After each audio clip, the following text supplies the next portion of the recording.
Hello friends, அந்த short செல் என்ன பார்க்க போகிறோம் அப்படின்னா, அனாயினிஸில் படிக்கிற ரெகுலேஷன் 2025 ஃபஸ்ட் செமஸ்டர் ஸ்டூடெண்ட்ஸ் உங்களுக்கான அப்ளைடு கேல்குலஸ்க்கு எக்ஸாம் இன்னைக்கு இருக்கும். ஸோ எல்லாம் நல்லா ப்ரிப்பேர் பண்ணியிருப்பீங்க. கொஸ்டின் மோஸ்ட்லி ஈஸியாக தான் வரும். நம்ம ஆல்ரெடி சொல்லிட்டோம் எப்படி கொஸ்டின் கேட்பாங்கன்னா, ஏன்னா எம்இசிஎஸ்சிக்குலாம் ஈஸியாக தான் கேட்டாங்க. பிஜி ஸ்டூடெண்ட்ஸ்க்கு ஈஸி டூ மாடரேட் லெவல் தான் இருக்கும். நீங்கள் படிச்ச எல்லாமே வரும். இருந்தாலும் உங்களுக்கு தெரியாத கொஸ்டின் எப்படி அப்ரோச் பண்ணணும் அப்படிங்கிறலாம் சொல்ல போகிறேன். ஸோ ஃபஸ்ட் வந்து இப்போ நம்ம சொல்ல போகிற டிப்ஸ் எல்லாமே கண்டிப்பாக யூஸ்ஃபுல்லாக இருக்கும். தெரியாத கொஸ்டின் சரி, தெரிஞ்ச கொஸ்டின் சரி, நீங்கள் கேஷுவலாக மிஸ்டேக் பண்ணுற எல்லாமே சொல்ல போகிறேன். ஸோ ஃபஸ்ட்டு வந்து உங்களுக்கு ஸ்டெப்ஸு, ஃபார்முலாஸ், ப்ரெசன்டேஷன் தான் இருக்கணும். கண்டிப்பாக இதை ஃபாலோ பண்ணிக்கோங்க. அதே மாதிரி உங்களுக்கு 4th யூனிட்லேருந்து கேட்குறப்போ டயக்ராம் வந்து கொடுக்க பாருங்க. ஃபர்ஸ்ட் ஃபுல் அண்ட் ஃபுல் பேசுகிற ஃபார்முலாஸ் தான். ஃபார்முலாஸ் ரிவைஸ் பண்ணிட்டு போயிருங்க. எல்லாத்துமே ஃபார்முலாஸ் படிங்க. நம்ம ஆல்ரெடி தனியாகவே ஒரு வீடியோ போட்டிருக்கோம் ஃபார்முலாஸ்க்கு. ஸோ அதை பார்த்து வச்சுக்கோங்க. ஸோ அது மாதிரி தெரியாத கொஸ்டினை தெரிஞ்ச மாதிரி அட்டன் பண்ணுறேங்கிற பேரில் ஆன்சர் நீங்களா போடாதீங்க. அங்கே என்ன செய்றீங்களோ அதுக்கு ஆன்சர் வருதா, தப்பான ஆன்சராக இருந்தாலும் அப்படி செய்யுங்க.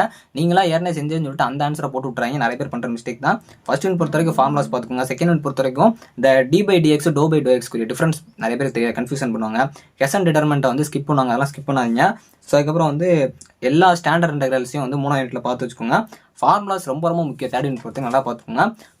பேப்பர் ப்ரெசன்டேஷன் பொறுத்த வரைக்கும் ஸ்டெப் வைஸாக கொண்டு போங்க. அதுக்காக நிறையா ஸ்டெப்ஸ், அதாவது நிறையா நீங்களாட்டு கொண்டு போவாங்க.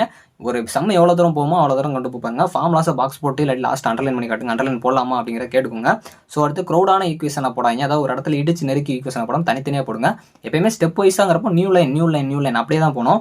ஒரு இடத்துல ஆரம்பர் போட்டு அப்படியே போவீங்க. ஏன்னா கீழே உங்களுக்கு பேஜஸ் இருக்குது, அதை யூஸ் பண்ணிக்கோங்க. சப்கேட்டிங்ஸ் போடுங்க. கிவன், சொல்யூஷன், ஃபார்முலா யூஸ்னு சொல்லிட்டு ஃபார்முலா போட்டு காட்டுங்க. லாஸ்ட் ஆன்சர் உங்களுக்கு வந்துருச்சு, கரெக்டாக இருக்குது அப்படின்னா அதை ஆன்சர் போட்டு திரும்ப எழுதுங்க. இல்லை ஆன்சர் தப்பாக இருக்க மாதிரி இருக்குது அப்படின்னா அப்படியே முடிச்சிருங்க. ஸோ அதை தனியாக வந்து ஹைலைட் பண்ணி காட்டாங்க. இம்பார்ட்டன்ஸான ஃபார்முலாஸ்லாம் வந்து போட்டு காட்டுங்க. ஃபைனலாக ஆன்சர் வந்து காட்டுங்க.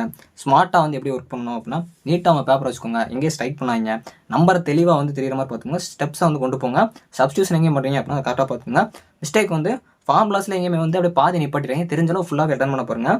அது மாதிரி இந்த இன்டகிரேஷன் கான்ஸ்டன்ட்டில் பார்த்தீங்க அப்படின்னா +c வந்து கடைசி போனால் நிறைய பேர் மறந்துடுவீங்க. அதை பார்த்துக்கோங்க. லிமிட்டை வந்து அப்ளை பண்ணுற இடத்துல வந்து நிறைய பேர் பண்ணாமல் விட்டுருங்க. அதையும் பார்த்துக்கோங்க. யூனிட்ஸில் வந்து எங்கேயும் மிஸ்டேக் பண்ணிடுறீங்க. ஸ்டெப்பை வந்து யாரும் ஸ்கிப் பண்ணாங்க, ஃபுல்லாக எழுத பாருங்கள். ஸோ ஓவராலாக ரொம்ப கான்ஃபிடென்ட்டாக நம்ம படித்த கொஸ்டின் தான் வந்துருக்குன்னு சொல்லிட்டு நீங்கள் ஏற்கனவே ஒரு சம் செஞ்சிருப்பீங்க, அதே மாதிரி கேட்டுருக்கன்னு சொல்லிட்டு டக்குன்னு அட்டன் பண்ணிடுறாங்க. ஏன்னா உங்களுக்கு அங்கே சின்ன ஏதாச்சும் மைனூட்டாக சேஞ்ச் பண்ணியிருப்பாங்க. நீங்கள் அவசரத்தில் வந்து தெரிஞ்சிச்சு சொல்லி கான்ஃபிடென்ட்டாக அட்டன் பண்ணீங்க. அதை கான்ஃபிடென்ட் வச்சுக்கோங்க. ஓவர் கான்ஃபிடென்ட்டாக பண்ணாங்க. எப்பயும் கேஷுவலாக எப்படி எல்லா எக்ஸாம் பண்ணிக்கலாம் அதே மாதிரி படிச்சிருக்க கொஸ்டின் தான் வரும் அப்படின்னு சொல்லிட்டு பாருங்கள். கொஸ்டின் நல்லா ரீட் பண்ணி பாருங்கள். So formulas, step, presentation, time management கரெக்டாக ஃபாலோ பண்ணிக்கோங்க. அனெக்ஸரில் கரெக்டாக டிக் பண்ணுங்கள். இந்த ஒரு பேப்பர் தான் உங்களுக்கு மெயினான பேப்பர்.